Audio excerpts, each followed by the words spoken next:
Love Story by Eric Segal. Read by William Dufries. Chapter 1.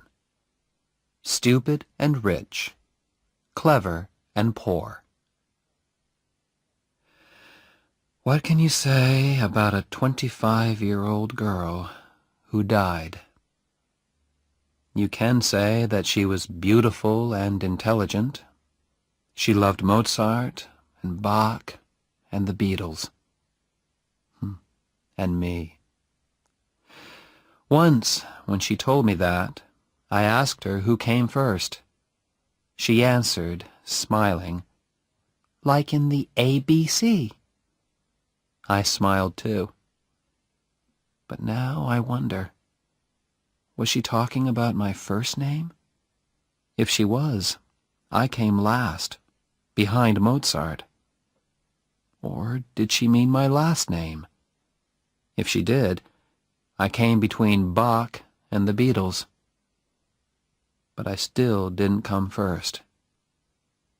That worries me terribly now. You see, I always had to be number one.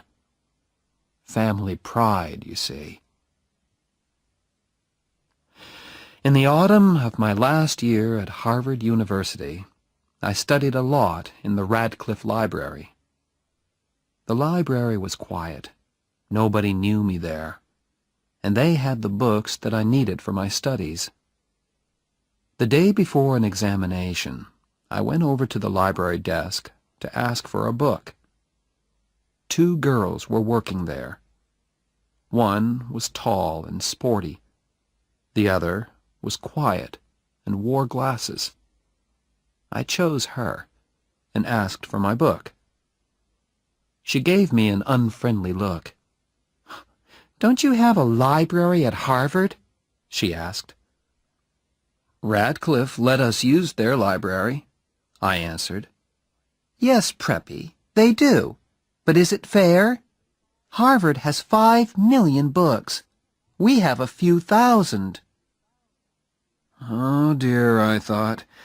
A clever Radcliffe girl. I can usually make girls like her feel very small. But I needed that damn book, so I had to be polite. "Listen, I need that damn book." "Don't speak like that to a lady, Preppy."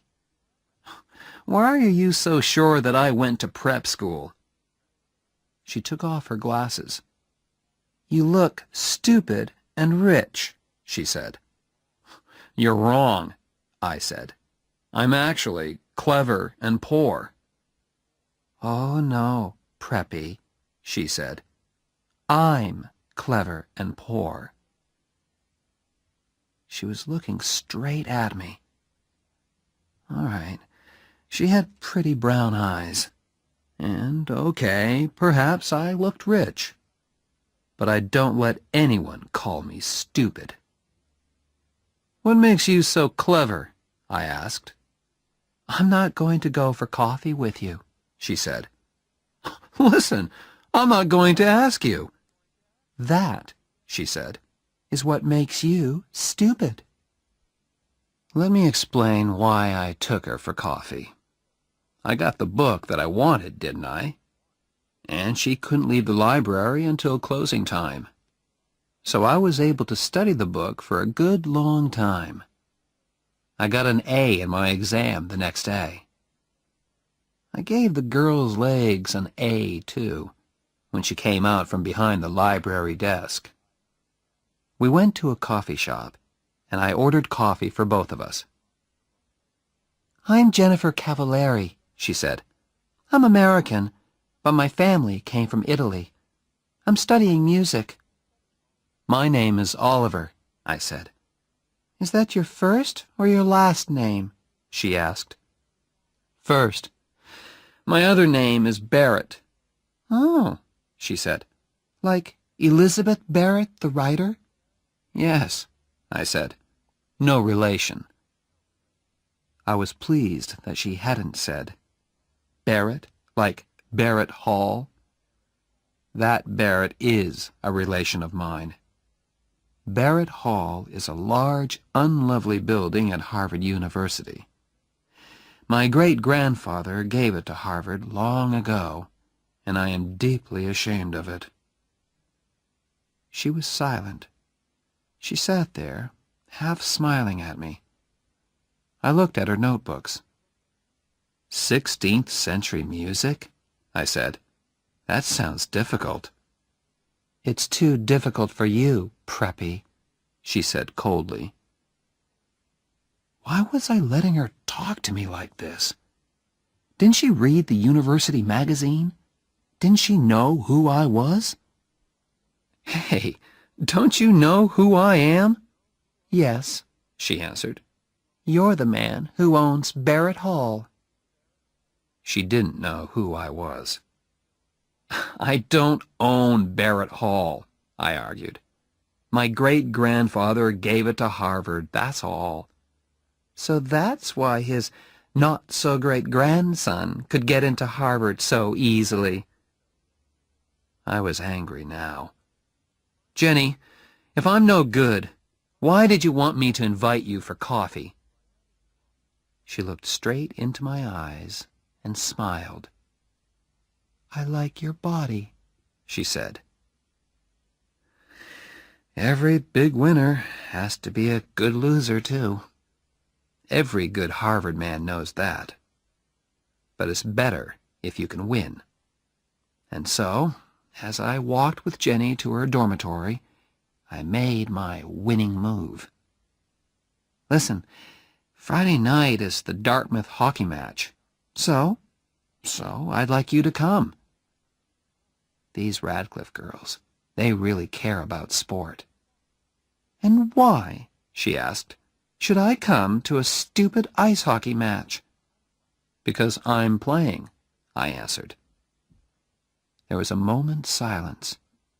I think I heard snow falling. "For which team?" she said. By the second quarter of the game on Friday night, we were winning 0-0. That is, Davy Johnson and I were getting ready to score a goal.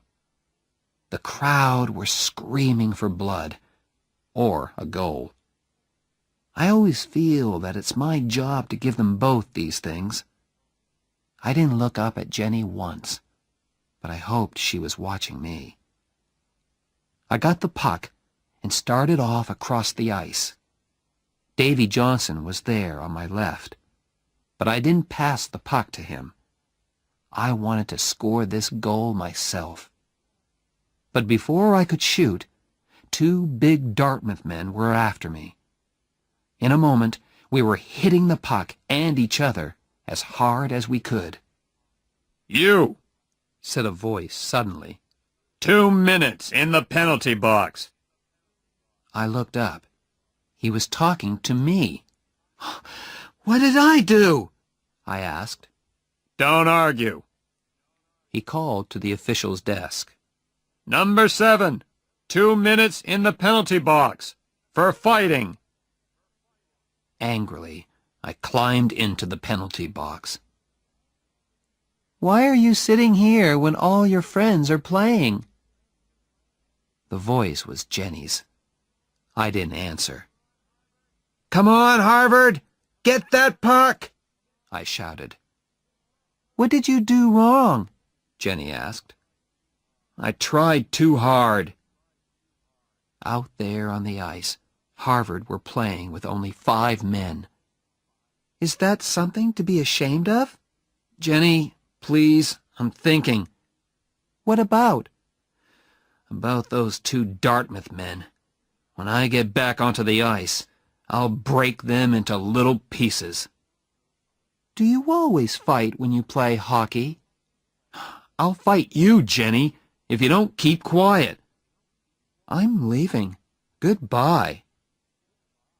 I looked round, but she had gone. Just then, the bell rang. My 2-minute penalty had finished. I jumped onto the ice again. "Good old Barrett!" shouted the crowd. Jenny will hear them shouting for me, I thought. But where was she? Had she left? As I went for the puck, I looked up into the crowd. Jenny was standing there. I took the puck and went towards the goal line. 2 Dartmouth players were coming straight at me. "Go, Oliver, go! Knock their heads off!" That was Jenny's voice above the crowd. It was crazily, beautifully violent. I pushed past one Dartmouth man. I knocked hard into the other. Then I passed the puck to Davy Johnson, and he banged it into the Dartmouth goal. The crowd went wild. In a moment, we were all shouting and kissing and banging each other on the back. The crowd were screaming with excitement. After that, we murdered Dartmouth. 7-0. After the match, I lay in the hot bath and thought with pride about the game. I'd scored 1 goal and helped to score another. Now the water felt wonderful on my tired body. Suddenly, I remembered Jenny. Was she still waiting outside? I hope so.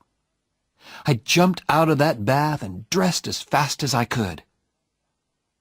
Outside, the cold winter air hit me. I looked round for Jenny. Had she walked back to her dormitory alone? Suddenly, I saw her. "Hey, Preppy, it's cold out here." I was really pleased to see her, and gave her a quick kiss. "Did I say you could kiss me?" she said. "Sorry, I was just excited." I wasn't. It was dark and quiet out there in the cold. I kissed her again, more slowly. When we reached her dormitory, I did not kiss her goodnight. "Listen, Jenny, perhaps I won't telephone you for a few months." She was silent for a moment. "Why?" she asked at last. "But perhaps I'll telephone you as soon as I get back to my dorm." I turned and began to walk away. "Damn Preppy!" I heard her say. I turned again. From 20 feet away, I scored another goal. You see, Jenny, that's the kind of thing you say. And when other people do it to you, you don't like it. I wished I could see the look on her face, but I couldn't look back. My pride wouldn't let me. When I returned to my dorm, Ray Stratton was there. He and I slept in the same room. Ray was playing cards with some of his football-playing friends. "Hello, Ollie," said Ray. "How many goals did you score?" "I scored 1, and I made 1, I answered. "With Cavalieri?" "That's none of your business," I replied quickly. "Who's Cavalieri?" asked one of the footballers. "Jenny Cavalieri. Studies music. Plays the piano with the music group." What does she play with Barrett? Everyone laughed. "Get lost," I said, as I entered my room. There I took off my shoes, lay back on my bed, and telephoned Jenny's dormitory. "Hey, Jen," I said softly. "Yes?" "I think I'm in love with you." She was silent for a few moments. Then she answered very softly, "Oliver, you're crazy." I wasn't unhappy or surprised.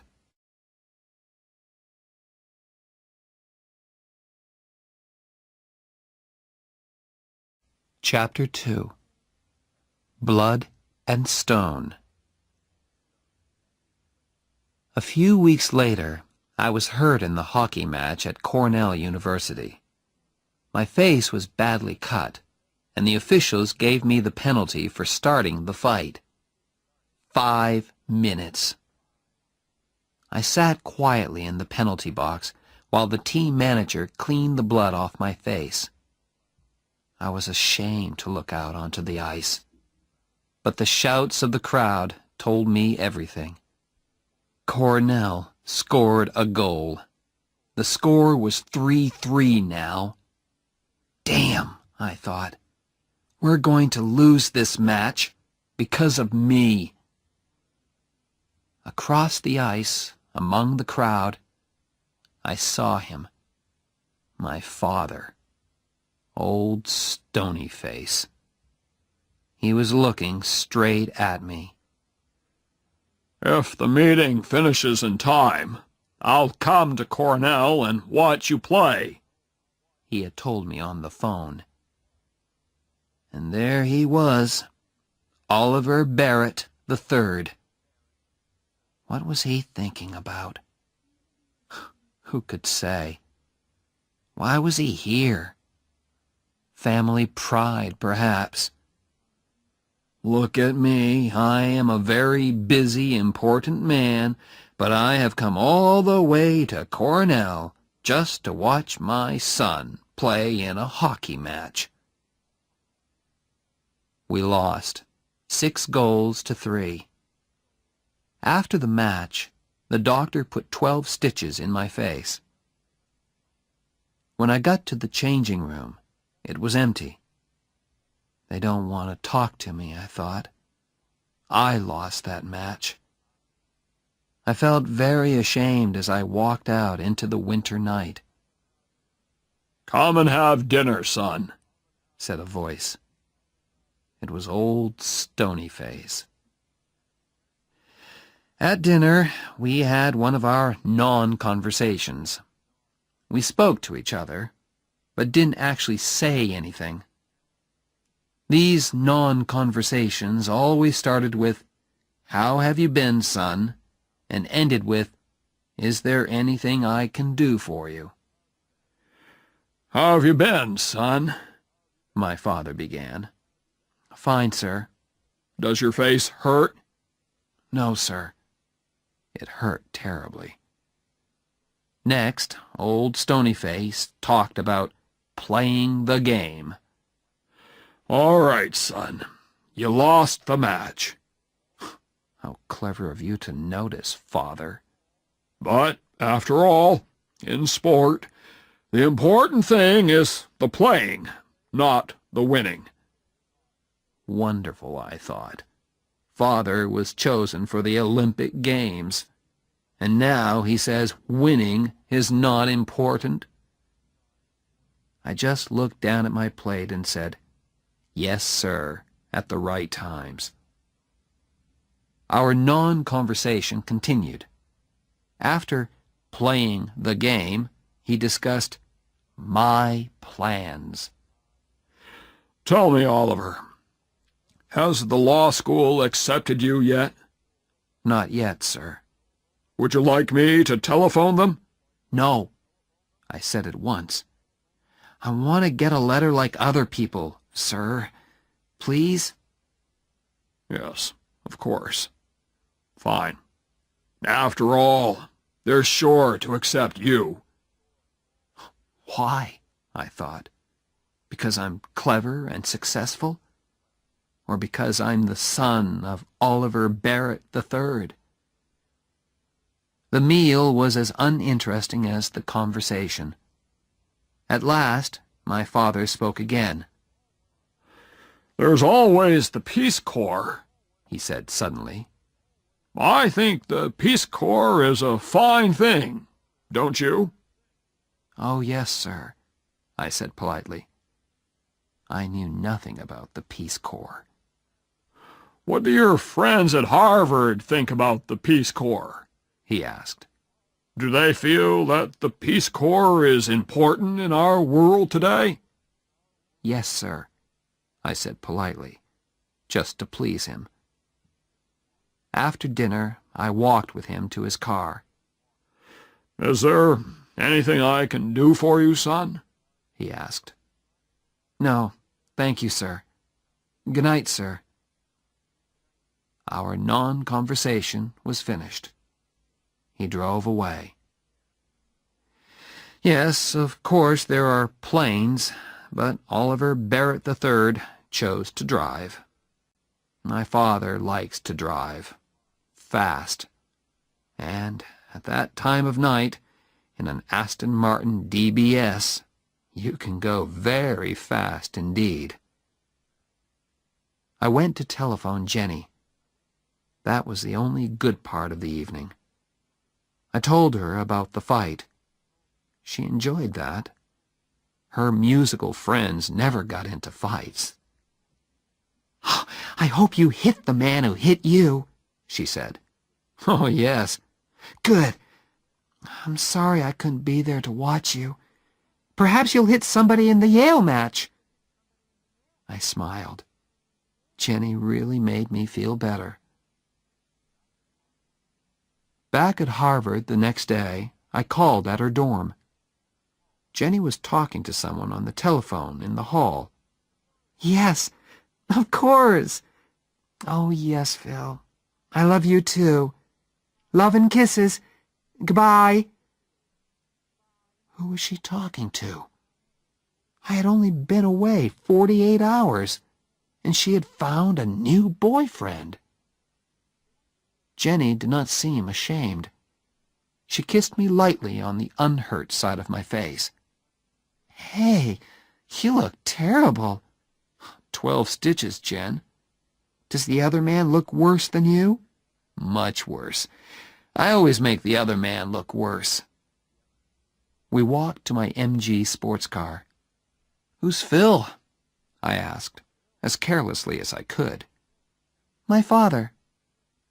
I could not believe that. "You call your father Phil?" "That's his name. What do you call your father?" "Sir." He must be really proud of you. You're a big hockey star, and you're always successful in your exams."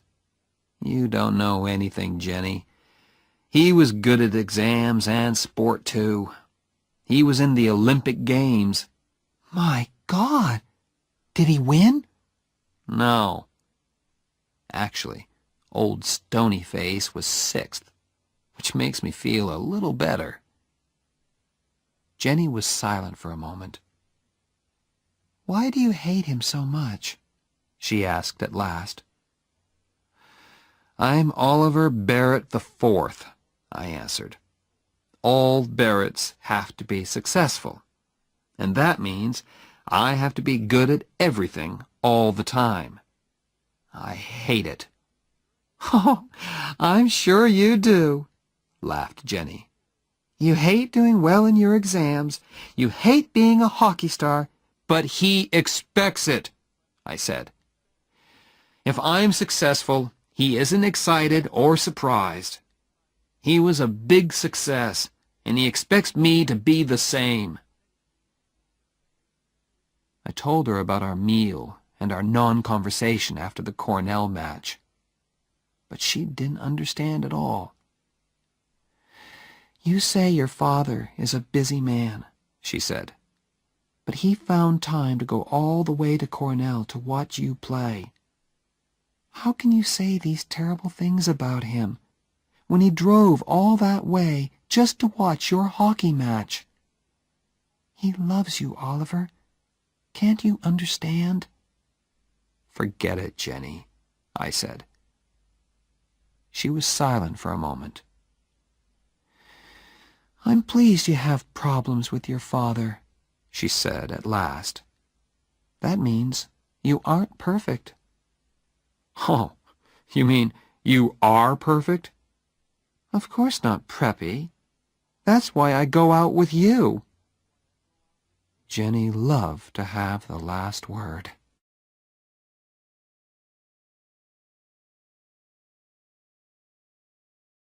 Chapter 3. We Belong Together. I had not yet made love to Jenny. In the 3 weeks we had been together, we had held hands. Sometimes we had kissed, but that was all. Usually I moved much faster. Ask the other girls that I'd been out with. But Jenny was special. I felt different about her, and I didn't know what to say to her. "You're going to fail your exams, Oliver." We were studying in my room one Sunday afternoon. "Oliver, you'll fail your exams if you don't do some work." "I am working." "No, you aren't. You're looking at my legs." "Only once every chapter." "That book has very short chapters." "Listen, you aren't as good-looking as all that." "I know, but you think I am, don't you?" "Damn it, Jenny. How can I study when all the time I want to make love to you?" She closed her book softly and put it down. She put her arms around me. "Oliver, will you please make love to me?" It all happened at once. It was all so unhurried, soft and gentle. And I was gentle too. Was this the real Oliver Barrett IV? "Hey, Oliver, did I ever tell you that I love you?" said Jenny finally. "No, Jen." I kissed her neck. "I love you very much, Oliver." I loved Ray Stratton, too. He's not very clever or a wonderful footballer, but he was a good friend to me. Where did he go to study when I was in our room with Jenny? Where did he sleep on those Saturdays when Jenny and I spent the night together? In the old days, I always told him all about my girlfriends, but I never told him about Jenny and me. "My God, Barrett, are you two sleeping together or not?" asked Ray. "Raymond, please don't ask." "You spend every minute of your free time with her. It isn't natural." "Ray, when two adults are in love—" "Love? At your age? Oh, my God, I worry about you. I really do." "Don't worry, Raymond, old friend. We'll have that flat in New York one day. Different girls every night." "Don't you tell me not to worry, Barrett. That girl's got you, and I don't like it." That evening, I went to hear Jenny play the piano with the music group. "You were wonderful," I said afterwards. "That shows what you know about music, Preppy." We walked along the river together. I played okay, not wonderful, not Olympic Games, just okay. Okay? Okay.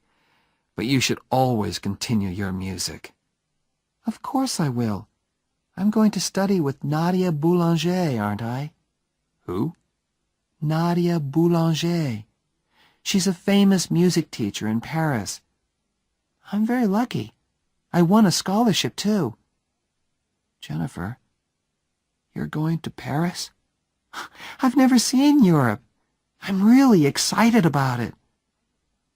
I took her by the arms and pulled her towards me. "Hey, how long have you known this?" Jenny looked down at her feet. "Oliver, don't be stupid. We can't do anything about it. After we finish university, you'll go your way and I'll go mine. You'll go to law school." "Wait a minute. What are you talking about?" She looked into my eyes. "Ollie, you're a rich preppy. Your old man owns a bank. My father's a baker in Cranston, Rhode Island. And I'm nobody." "What does that matter? We're together now. We're happy." "Ollie, don't be stupid," she repeated. Harvard is full of all kinds of different people. You study together, you have fun together. But afterwards, you have to go back to where you belong. We belong together. Don't leave me, Jenny. Please. What about my scholarship? What about Paris? What about our marriage? Who said anything about marriage? Said Jenny in surprise. Me. I'm saying it now. Why? I looked straight into her eyes. Because, I said. Oh, said Jenny. That's a very good reason. She took my arm, and we walked along the river. There was nothing more to say, really. The next Sunday, we drove to visit my parents in Ipswich, Massachusetts. Jenny said it was the right thing to do, and of course there was also the fact that Oliver III paid for my studies at Harvard. "Oh, my God," Jenny said when we drove up to the house. "I didn't expect this. It's like a damn palace." "Please, Jen, everything will be fine." "For a nice all-American girl of good family, perhaps. Not for Jennifer Cavallari, baker's daughter, from Cranston, Rhode Island." Florence opened the door. She has worked for the Barrett family for many years. She told us that my parents were waiting in the library. We followed her past a long line of pictures of famous Barretts and a glass case full of silver and gold cups. "They look just like real silver and gold," said Jenny. "They don't give cups like those at the Cranston Sports Club." "They are real silver and gold," I answered. "Oh, my God! Are they yours?" "No, my father's." "Do you have silver and gold cups too, Oliver?" "Yes." "In a glass case, like these?" "No, up in my room, under the bed." She gave me one of her good Jenny looks. "We'll go and look at them later, shall we?" Before I could answer, we heard a voice. "Ah, hello there." It was old Stonyface. "Oh, hello, sir. This is Jennifer." "Hello there." He shook her hand before I could say her full name. There was a smile on his usually rock-like face. "Do come in and meet Mrs. Barrett, my wife, Allison. This is Jennifer." "Calavery," I said. For the first and only time, I got her damn name wrong. "Cavallari," said Jenny politely. Mother and Jenny shook hands. All through dinner, Mother kept the polite small talk going. "So, your people are from Cranston, Jennifer?" said my mother. Mostly. My mother came from Fall River." "Oh, the Barretts have factories at Fall River," said Oliver III. "Where they cheated their workers for centuries," said Oliver IV. "In the 19th century," said Oliver III. "What about the plans to put automatic machines in the factories?" said Oliver IV. "What about coffee?" my mother said quickly. We moved back into the library. We sat there with nothing to say to each other. So I started a new non-conversation. "Tell me, Jennifer," I said, "what do you think about the Peace Corps?" She looked at me in surprise. "Oh, have you told them, O.B.?" asked my mother. "It isn't the time for that, my dear," said Oliver Barrett III, with an ask me look on his face. What's this, Father?" I asked, just to please him. "Oh, nothing important, son." "I don't know how you can say that," said my mother. She turned to me. Your father is going to be head of the Peace Corps. Oh, I said. Oh, Said Jenny in a different, happier kind of voice. well done, Mr. Barrett. She gave me a hard look. Yes. Well done, sir, I said at last.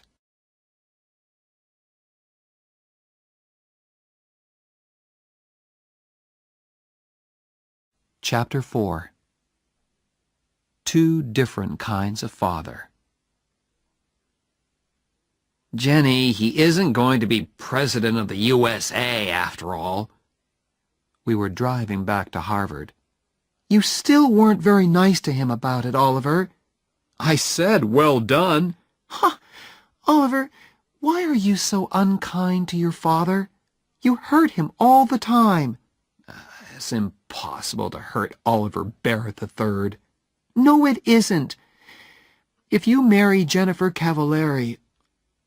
Oliver, I know you love me, but in a strange way you want me because I'm not a suitable woman for a Barrett to marry. You are rebelling against your father. My father said the same thing a few days later when we had lunch together at the Harvard Club in Boston. Son, you're in too much of a hurry. The young lady herself is fine. The problem is you. You are rebelling, and you know it. Father, what worries you most about her? That she's Italian, or that she's poor? What do you like most about her? I'm leaving. Stay and talk like a man. I stayed. Old Stonyface liked that. He's won again, I thought angrily. Wait a while, son, Oliver Barrett III continued. That's all I ask. Finish law school. Why do I have to wait? I was rebelling now. Oliver, you are still under 21. In the eyes of the law, you are not yet an adult. Stop talking like a lawyer, damn it! If you marry her now, you will get nothing from me. Father, you've got nothing that I want. I walked out of his club and out of his life.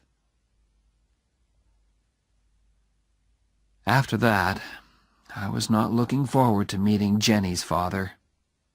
She was his only child, and her mother was dead. She meant a lot to him.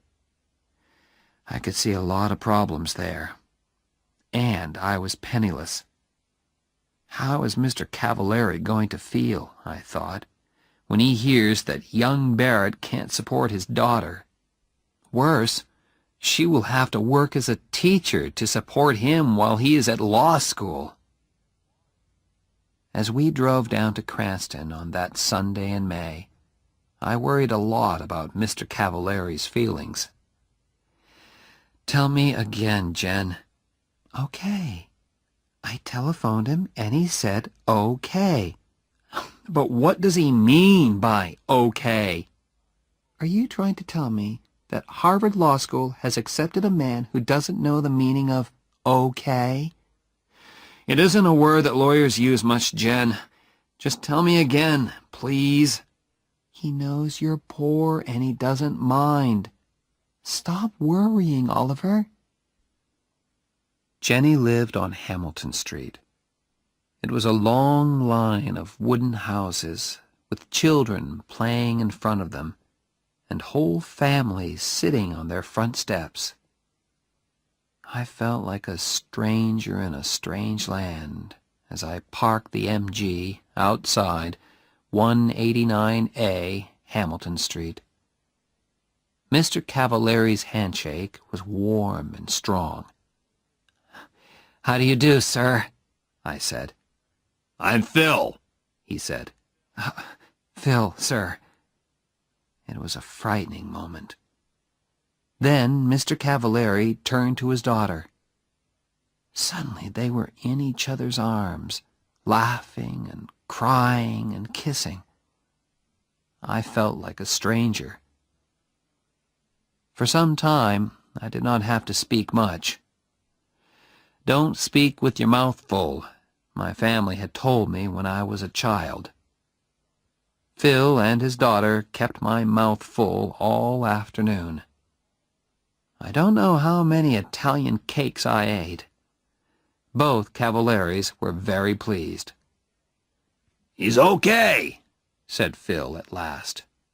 "I told you he was okay," said his daughter. "Well, I had to see for myself. Now I've seen him. Oliver?" "Yes, sir?" "Call me Phil. You're okay." Later, Phil tried to have a serious talk with me. He thought he could bring Oliver Barrett III and Oliver Barrett IV together again. "Let me speak to him on the telephone," he said. "A father's love is a very special thing." "There isn't much of it in my family," I said. "Your father will soon realize," he began, "when it's time to go to the church." "Phil," said Jenny gently, "we don't want to be married in church." He looked surprised, then unhappy. But he spoke bravely. It's your wedding, children. You choose. It's okay by me." My next meeting was with the head of Harvard Law School. "I'll need a scholarship for next year, sir," I said politely. "A scholarship? I don't understand. Your father—" "My father has nothing to do with it, sir. We've had a disagreement, and he isn't supporting me any more." The head took off his glasses, then put them on again. I continued. "That's why I've come here to see you, sir. I'm getting married next month. We're both going to work during the summer. Then Jenny will support us by teaching. But her teaching won't pay enough to send me to law school. Sir, I need a scholarship. I have no money in the bank." "Mr. Barrett, our scholarships are for poor people, and it's too late to ask for one. I do not wish to enter into a family disagreement, but I think you should go and talk to your father again." "No," I said angrily. "I am not, repeat, not going back to my father to ask for money." When Jenny graduated from university that summer, all her relations came from Cranston to watch. We didn't tell them about our marriage plans because we wanted a quiet wedding and didn't want to hurt their feelings. I graduated from Harvard the next day. Was Oliver III there in the university hall? I don't know. I didn't look for old Stonyface in the crowd. I gave my parents' tickets to Jenny and Phil. But as an old Harvard man, my father could sit with the class of '26. But why should he want to? I mean, weren't the banks open that day? The wedding was on the next Sunday. It was very quiet and very beautiful. Phil was there, of course, and my friend Ray Stratton. Jenny and I spoke about our love for each other and promised to stay together until death. Ray gave me the ring, and soon Oliver Barrett IV and Jennifer Cavalieri were man and wife. We had a small party afterwards, just the four of us. Then Ray and Phil went home, and Jenny and I were alone together. "Jenny, we're really married." "Yes. Now I can be as terrible to you as I like."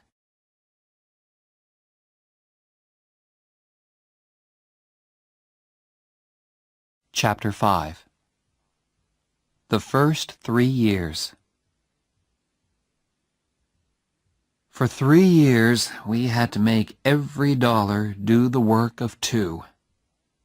All through the summer holidays, we worked at the boat club in Dennisport. It was hard work, but we were never too tired to be kind to each other. I say kind because there are no words to describe our love and happiness together. After the summer, we found a cheap flat near the university. It was on the top floor of an old house and was actually very expensive. But what could we do? There weren't many flats around. "Hey, Preppy," said Jenny when we arrived there. "Are you my husband, or aren't you?" "Of course I'm your husband." "Show me, then." My God, I thought. In the street? "Carry me into our first home." I carried her up the 5 steps to the front door. "Why did you stop?" she asked. "This isn't our home. Upstairs, Preppy." There were 24 stairs up to our flat, and I had to stop halfway. "Why are you so heavy?" I asked her. "Perhaps I'm expecting a baby." "My God, are you?" "Ha! I frightened you then, didn't I?"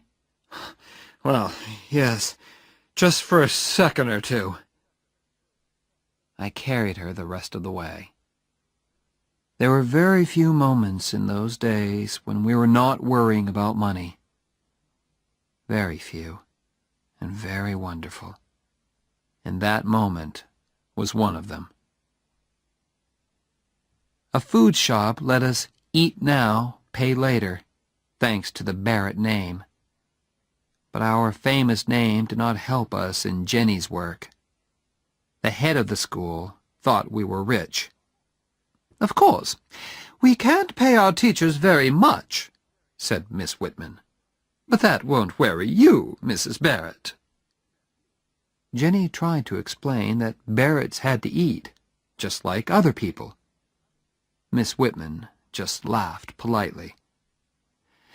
"Don't worry," Jenny said to me. "We'll manage. Just learn to like spaghetti." I did. I learned to like spaghetti, and Jenny learned lots of different ways of cooking it. With Jenny's pay from school, and our money from our summer work and my holiday jobs, we managed.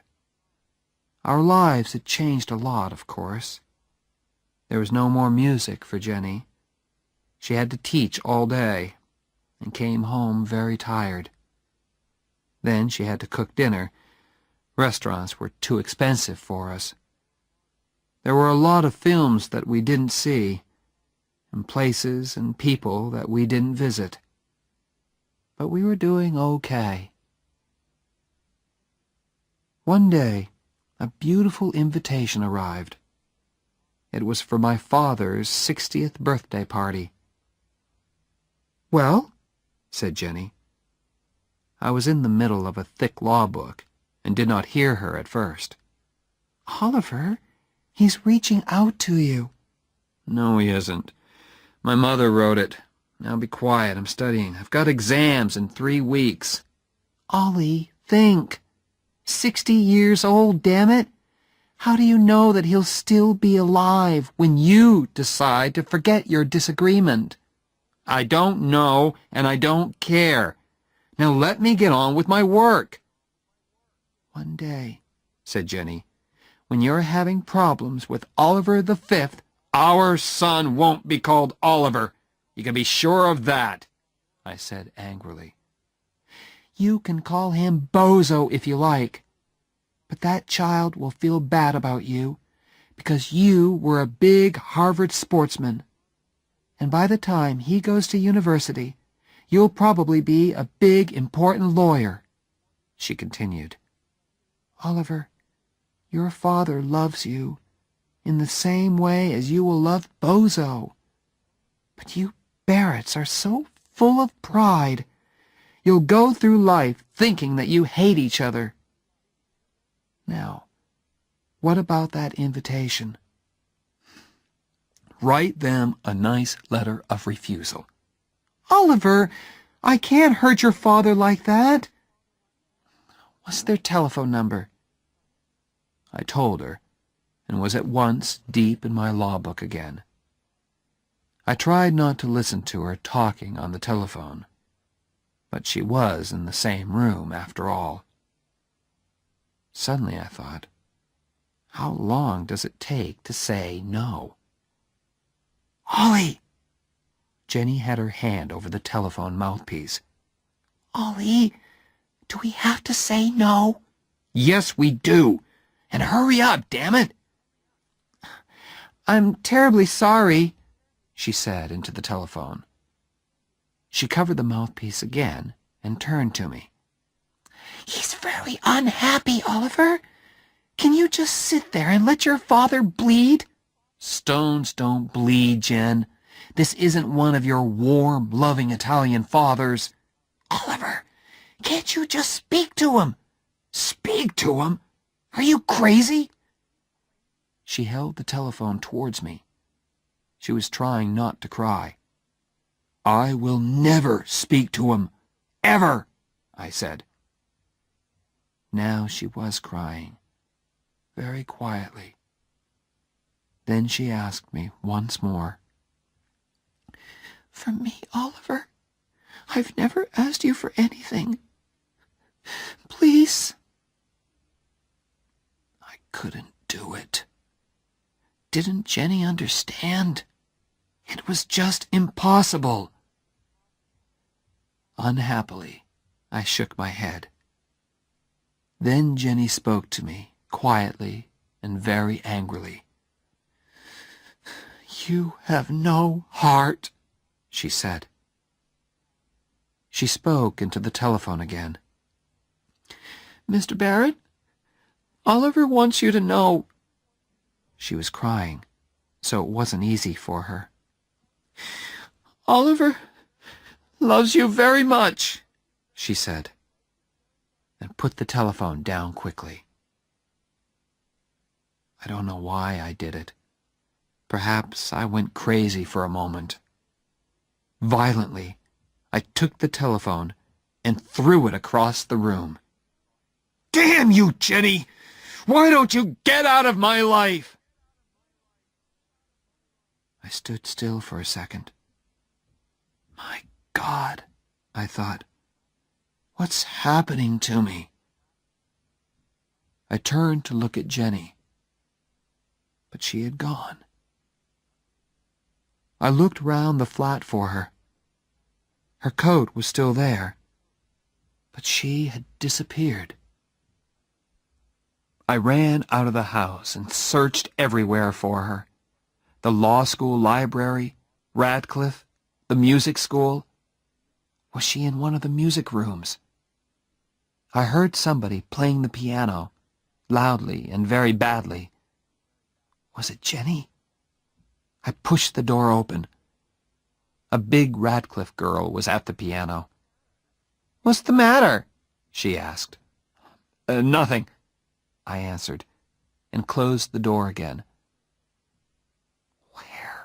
Where had she gone? I felt terrible. I searched the university, the streets, and the cafes. Nothing. Had she taken a bus to Cranston, perhaps? At midnight, I found a telephone box and called Phil. Hello? He said sleepily. What's the matter? Is Jenny ill? My God, I thought. She isn't there. She's fine, Phil. I just called to say hello. You should call more often, damn it, he said. Is Cranston so far away that you can't come down on a Sunday afternoon?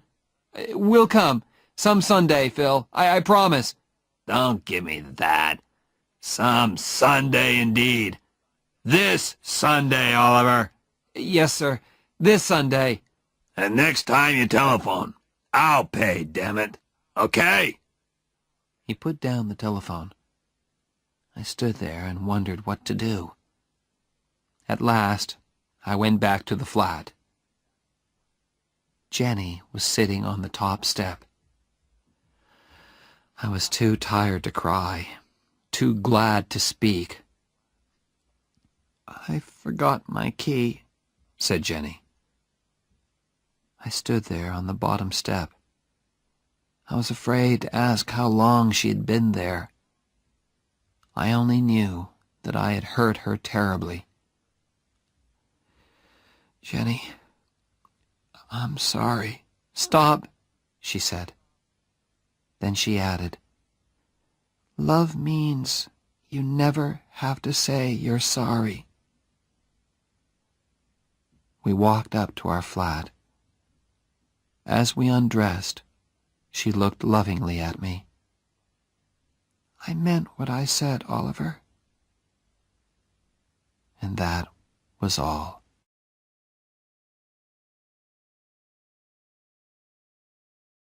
Chapter 6.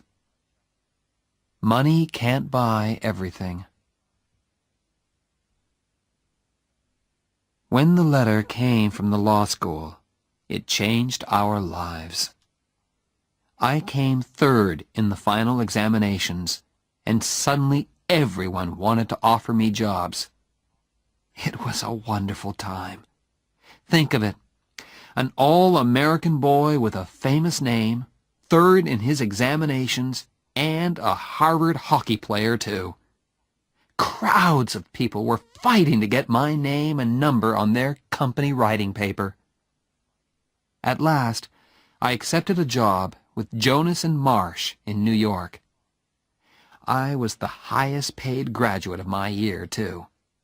After 3 years of spaghetti and looking twice at every dollar, it felt wonderful. We moved to a beautiful flat in New York. Jonas and Marsh's office was an easy 10-minute walk away. And there were lots of fashionable shops nearby, too. I told my wife to get in there and start spending immediately. "Why, Oliver?" "Woman, you supported me for 3 years. Now it's my turn." I joined the Harvard Club of New York. Ray Stratton was working in New York, too, and we played tennis together 3 times a week. My old Harvard friends discovered me once more, and invitations arrived. "Say no, Oliver. I don't want to spend my free time with a lot of empty-headed preppies." "Okay, Jen, but what shall I tell them?" "Tell them I'm expecting a baby." "Are you?" She smiled. "No, but if we stay at home tonight, perhaps I will." We already had a name for our child. "You know," I said one evening, "I really like the name Bozo." "You honestly want to call our child Bozo?" "Yes, it's the name of a big sports star. He'll be wonderfully big and strong," I continued. "Bozo Barrett, Harvard's biggest football star." We had a name for our child, and we wanted him very much. But it's not always easy to make a baby, although we tried very hard. Finally, I became worried, and we went together to see a doctor. Dr. Shepard checked everything carefully. He took some of our blood and sent it away for examination. "We'll know soon," he said. A few days later, he telephoned me at my office and asked me to visit him on my way home that evening. "Well, Doctor," I said, "which of us has the problem?" "It's Jenny," he said. "She will never have children." I was ready for this news, but it still shook me. "Well," I said, "children aren't everything." "Oliver," said Dr. Shepard, "the problem is more serious than that. Jenny is very ill. She has a blood disease. It is destroying her blood, and we can't stop it. She is dying, Oliver. I am very sorry. That's impossible, Doctor, I said. I waited for the doctor to tell me that it was not true. Kindly and patiently he explained again, and at last I understood the terrible words. Have you spoken to Jenny, Doctor? What did you tell her? I told her that you were both all right. For the moment, it's better that way. I wanted to shout and scream at the unfairness of it all. Jenny was 24, and she was dying. What can I do to help, Doctor? I asked at last. Just be natural, he said. Natural. I began to think about God. At first I hated him. Then, next morning I woke up, and Jenny was there beside me. Still there. I was ashamed. Thank you, God, I thought. Thank you for letting me wake up and see Jennifer. Be natural, the doctor had said. I did my best, and all the time I was living with my terrible secret. One day, Mr. Jonas called me into his office. Oliver, I have an important job for you. How soon can you go to Chicago? You can take one of the younger men with you. One of the younger men? I was the youngest man in the office. I understood the message. Oliver, although you are still only 24, you are one of our top men. Thank you, sir, I said, but I can't leave New York just now.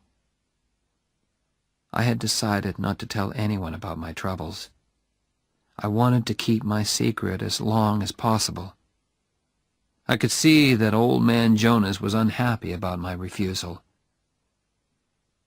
On the way home that day, I saw a notice in a travel shop window. Fly to Paris. Suddenly, I remembered Jenny's words. What about my scholarship? What about Paris? I went into the shop and bought 2 tickets to Paris. Jenny was looking gray and tired when I got home. When I showed her the tickets, she shook her head. Oliver, she said gently, I don't want Paris. I just want you. And I want time, which you can't give me. Now I looked in her eyes and saw the sadness in them. We sat there silently, holding each other. Then Jenny explained. I was feeling terrible. I went back to the doctor, and he told me, I'm dying. Now I didn't have to be natural anymore. We had no more secrets from each other. Now we could discuss things that young husbands and wives don't usually have to discuss. You must be strong, Oliver, she said. For Phil, it's going to be hard for him. He needs your help, okay? Okay, I'll be strong, I promised. I hoped Jenny could not see how frightened I was. A month later, just after dinner, Jenny was playing Chopin on the piano. Suddenly she stopped. Are you rich enough to pay for a taxi? She asked. Of course. Where do you want to go? To the hospital. In the next few busy, worried moments, while I hurriedly packed a bag, I realized, this is it, I thought. Jenny is going to walk out of this flat and never come back. I wondered what she was thinking. She sat there, looking straight in front of her. Hey, I said, is there anything special that you want to take with you? No, she said. Then she thought again. Yes, you. The taxi driver thought Jenny was expecting a baby. Is this your first? He asked. I was holding Jenny in my arms, and I felt ready to explode. Please, Holly, Jenny said to me softly. He's trying to be nice to us. Yes, I told the driver. It's our first, and my wife isn't feeling very well, so can you hurry, please? He got us to the hospital in 10 minutes. Good luck, he called as he drove away. Jenny thanked him. She was having trouble walking. I wanted to carry her, but she said clearly, Not this time, Preppy. So we walked. Have you got health insurance? They asked us in the hospital. No. We had never thought about buying insurance. We were too busy buying furniture and kitchen things. Of course, the doctors knew about Jenny, and they were expecting us. Listen, I told them. Do your best for Jenny. I don't care what it costs. I want her to have the best, please. I've got the money.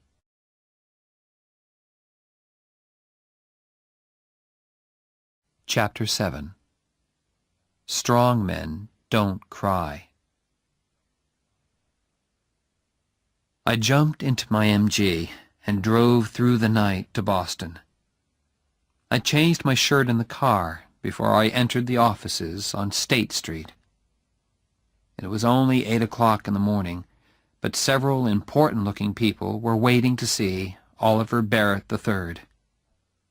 His secretary recognized me and spoke my name into the telephone. My father did not say, "Show him in." Instead, the door opened, and he came out to meet me. Oliver, he said.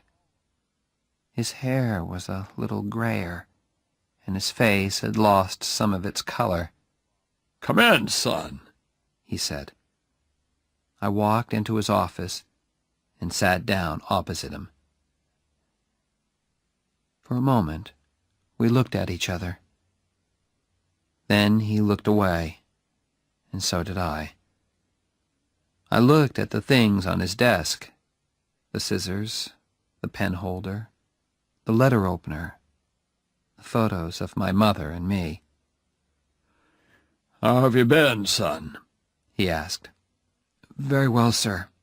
Father, I need to borrow $5,000. He looked hard at me. May I know the reason? He said at last. I can't tell you, Father. Just lend me the money, please. I felt that he didn't want to refuse or argue with me. He wanted to give me the money, but he also wanted to talk. Don't they pay you at Jonas and Marsh? Yes, sir. So he knows where I work, I thought. He probably knows how much they pay me, too. And doesn't Jennifer teach, too? Well, I thought, he doesn't know everything. Please leave Jennifer out of this, Father. This is a personal matter. A very important personal matter. Have you got a girl into trouble? He asked quietly. Yes, I lied. That's it. Now give me the money. please." I think he knew that I was lying, but I don't think he wanted to know my real reason for wanting the money. He was asking because he wanted to talk. He took out his checkbook and opened it slowly. Not to hurt me, I'm sure, but to give himself time. Time to find things to say. Things that would not hurt the two of us. He finished writing the check, took it out of the checkbook, and held it out towards me. When I did not reach out my hand to take it, he pulled back his hand and placed the check on his desk. He looked at me again. "Here it is, son," the look on his face seemed to say. But still he did not speak. I did not want to leave either, but I couldn't think of anything painless to say. And we couldn't sit there, wanting to talk, but unable to look at each other. I picked up the check and put it carefully into my shirt pocket. I got up and went towards the door. I wanted to thank my father for seeing me when several important people were waiting outside his office. If I want, I thought, he will send his visitors away, just to be with me. I wanted to thank him for that, but the words refused to come. I stood there with the door half open, and at last I managed to look at him and say, "Thank you, Father." Then I had to tell Phil Cavallari. He did not cry or say anything. He quietly closed his house in Cranston and came to live in our flat. We all have ways of living with our troubles. Some people drink too much. Phil cleaned the flat again and again. Perhaps he thought Jenny would come home again. Poor Phil. Next, I telephoned Old Man Jonas. I told him why I could not come into the office. I kept the conversation short because I knew he was unhappy. He wanted to say things to me, but could not find the words. I knew all about that. Phil and I lived for hospital visiting hours. The rest of life, eating and sleeping, or not sleeping, meant nothing to us. One day in the flat, I heard Phil saying, very quietly, "I can't take this much longer." I did not answer him. I just thought to myself, I can take it. Dear God, I can take it as long as you want, because Jenny is Jenny. That evening, she sent me out of her room. She wanted to speak to her father, man to man. "But don't go too far away," she added. I went to sit outside. Then Phil appeared. "She wants to see you now," he said. "Close the door," Jenny ordered. I went to sit by her bed. I always liked to sit beside her and look at her face, because it had her eyes shining in it. "It doesn't hurt, Ollie, really," she said. "It's like falling off a high building very slowly, you know?" Something moved deep inside me. "I am not going to cry," I said to myself. "I'm strong, okay? And strong men don't cry. But if I'm not going to cry, then I can't open my mouth. I said. No, you don't know, Preppy, she said. You've never fallen off a high building in your life. Yes, I have, my voice came back. I did when I met you. She smiled. Who cares about Paris? She said suddenly. Paris, music, all that. You think you stole it from me, don't you? I can see it in your face. Well, I don't care, you stupid Preppy. Can't you accept that? No, I answered honestly. Then get out of here, she said angrily. I don't want you at my damn deathbed. Okay, I accept it, I said. That's better. Now, will you do something for me? From somewhere inside me came this sudden, violent need to cry. But I was strong. I was not going to cry. I said again. Will you please hold me, Oliver? I put my hand on her arm. Oh, God, she was so thin. And held it. No, Oliver, she said. Really hold me. Put your arms round me. Very, very carefully, I got onto the bed and put my arms round her. Thanks, Ollie. Those were her last words. Phil Cavallari was waiting outside. Phil, I said softly. He looked up, and I think he already knew. I walked over and put my hand on his arm. I won't cry, he said quietly. I'm gonna be strong for you. I promise, Jenny. He touched my hand very gently.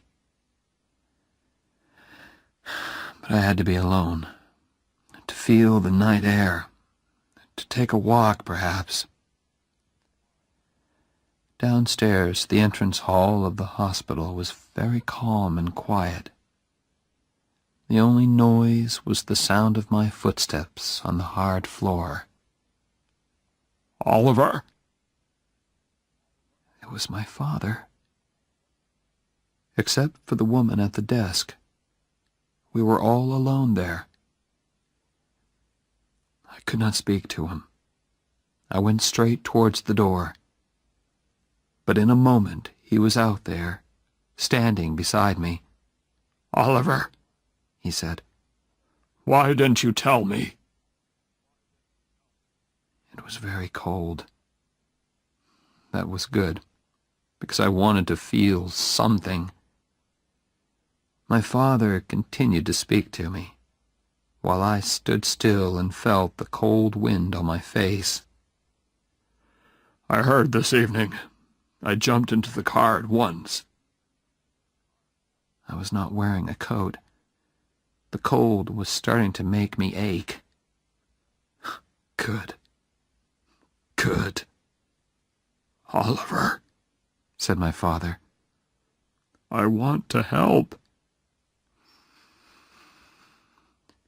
Jenny's dead, I told him. I'm sorry, he said very softly.